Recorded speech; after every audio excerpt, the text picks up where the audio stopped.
Hello viewers, welcome to our channel. Spoken இங்கிலீஷ்க்கு தேவையான நிறைய வேர்ட்ஸ், அதோட மீனிங், அதுக்கு தேவையான சில எக்ஸாம்பிள்ஸும் தான் பார்த்துட்ருக்கோம். அந்த பேசிஸில் இன்றைக்கும் நிறைய வேர்ட்ஸ் பார்க்கலாம்.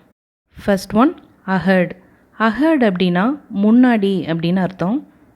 இந்த அஹர்ட் அப்படின்ற வேர்டை எப்போ யூஸ் பண்ணுவோம் அப்படின்னு கேட்டிங்கன்னா, இப்போ ஒரு க்யூவில் நின்றுட்டுருக்கோம், நம்மளோட ஃப்ரெண்டு வந்து நமக்கு முன்னாடி நின்றுக்கிட்டு இருக்காரு. அப்போ அதை எப்படி சொல்லுவோம் அப்படின்னா, he stood ahead of me in the queue. He stood ahead of me in the queue அப்படின்னா அவன் வரிசையில் எனக்கு முன்னாடி நின்னான். இதை வேறு எங்கெல்லாம் சொல்லுவோம் அப்படின்னு பார்த்தீங்கன்னா, ரோட்டில் நீ எனக்கு முன்னாடி போயிட்டு இருந்த, பஸ்ஸில் நீ எனக்கு முன்னாடி உட்காந்துட்டு இருந்த, இந்த சென்டென்ஸுக்கெல்லாம் இந்த அஹெட் வந்து யூஸ் பண்ணுவோம். இந்த எக்ஸாம்பிள் பாருங்கள், they arrived ahead of us. They arrived ahead of us அப்படின்னா அவங்க எங்களுக்கு முன்னாடியே வந்துட்டாங்க. இங்கே அஹெட் அப்படின்றது நமக்கு முன்னாடியே வந்தது, அதாவது கொஞ்சம் சீக்கிரமாக வந்ததை சொல்லுது. ஸோ இயர்லியஸ்ட் அப்படின்ற மீனிங்லேயும் நம்ம இதை யூஸ் பண்ணலாம். இதுக்கு வேறு எக்ஸாம்பிள் சொல்லணும் அப்படின்னா, இப்போ ஒரு ப்ராஜெக்டை பிளான் பண்ணுறோம், அது வந்து டிசம்பர் 31 முடிக்கணும் அப்படின்னா, நம்ம டிசம்பர் 31 முன்னாடியே நம்ம முடிச்சிட்டோம் அப்படின்னா அப்போ இந்த அஹெட் யூஸ் பண்ணலாம். We have completed the project ahead of the schedule அப்படின்னு சொல்லலாம்.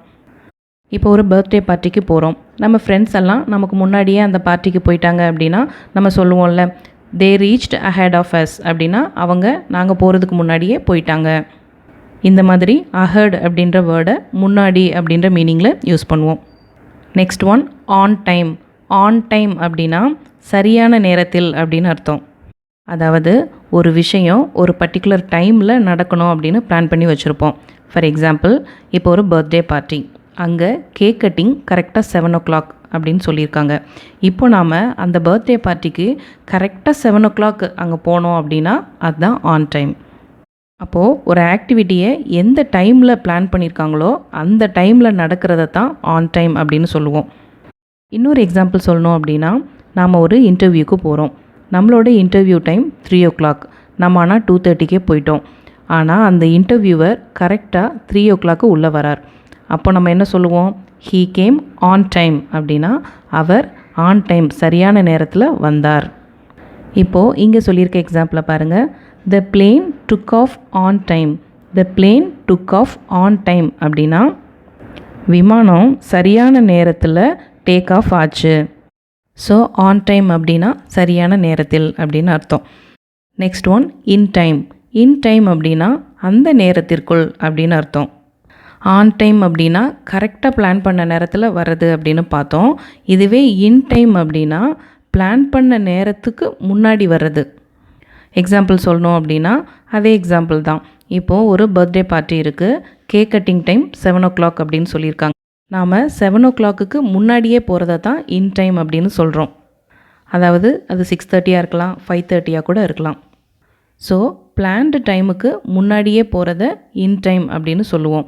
ஸோ இந்த இன் டைமை சரியான நேரத்தில் அல்லது அந்த நேரத்திற்குள் அப்படின்னு யூஸ் பண்ணலாம். இந்த எக்ஸாம்பிள் பாருங்கள், they arrived in time for the train. They arrived in time for the train அப்படின்னா அவங்க ட்ரெயினுக்காக சரியான நேரத்தில் வந்துட்டாங்க அல்லது அவங்க ட்ரெயினுக்காக அந்த நேரத்துக்குள்ளே வந்துட்டாங்க. ஸோ இன் டைம் அப்படின்னா பிளான் பண்ண டைமை விட ஏர்லியாக வரதை தான் இன் டைம் அப்படின்னு சொல்லுவோம். Next one, yesterday. எஸ்டர்டே அப்படின்னா நேற்று அப்படின்னு அர்த்தம்.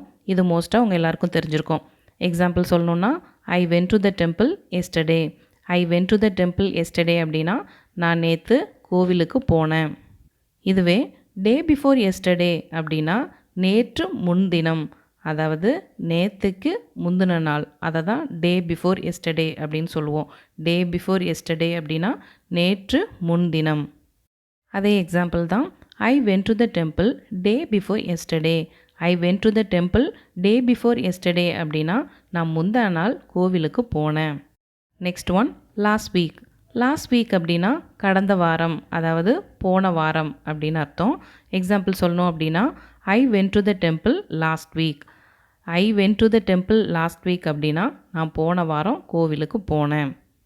இதுவே போன வாரத்துக்கு முந்தின வாரம், இதை எப்படி சொல்கிறது, the week before last. The week before last அப்படின்னா போன வாரத்துக்கு முந்தின வாரம். எக்ஸாம்பிள் சொல்லணும் அப்படின்னா சேம் எக்ஸாம்பிள் தான், I went to the temple the week before last. I went to the temple the week before last அப்படின்னா நான் போன வாரத்துக்கு முந்தின வாரம் கோவிலுக்கு போனேன். So the week before last அப்படின்னா போன வாரத்துக்கு முந்தின வாரம் அப்படின்னு அர்த்தம். Next one, every other week.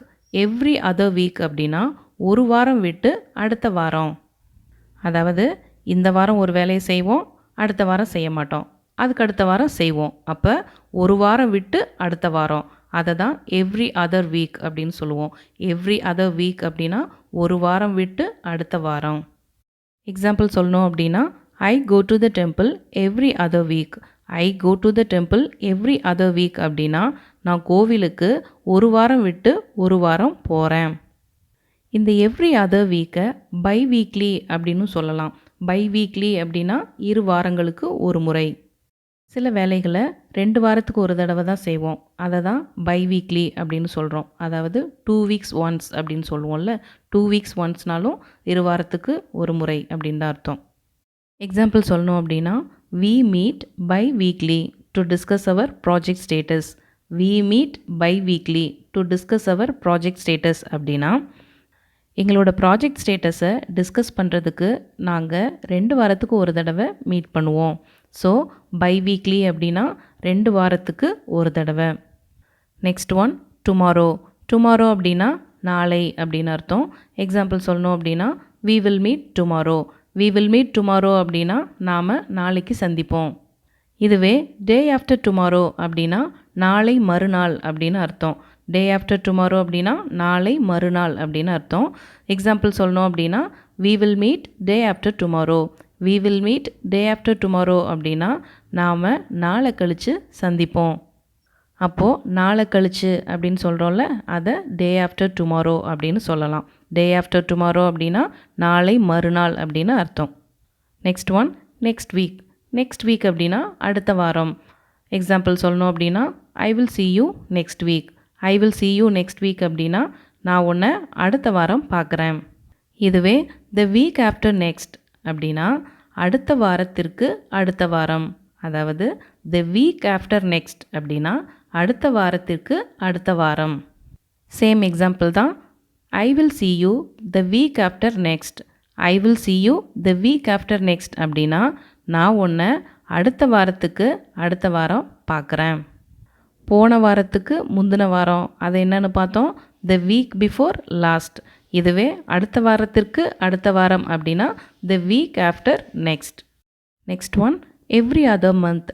Every other month அப்படின்னா ஒரு மாதம் விட்டு அடுத்த மாதம். இந்த மந்த் நவம்பர், அதாவது current month November. Next month அப்படின்னா டிசம்பர். எவ்ரி அதர் மந்த் அப்படின்னா ஒரு மாதம் விட்டு அடுத்த மாதம். ஸோ நவம்பருக்கு அப்புறம் டிசம்பர், டிசம்பரை விட்டுறணும், அதுக்கடுத்த மாதம் ஜான்வரி. அப்போது எவ்ரி அதர் மந்த் அப்படின்னு இப்போ சொன்னோன்னா அது ஜான்வரி மந்த்தை குறிக்கும்.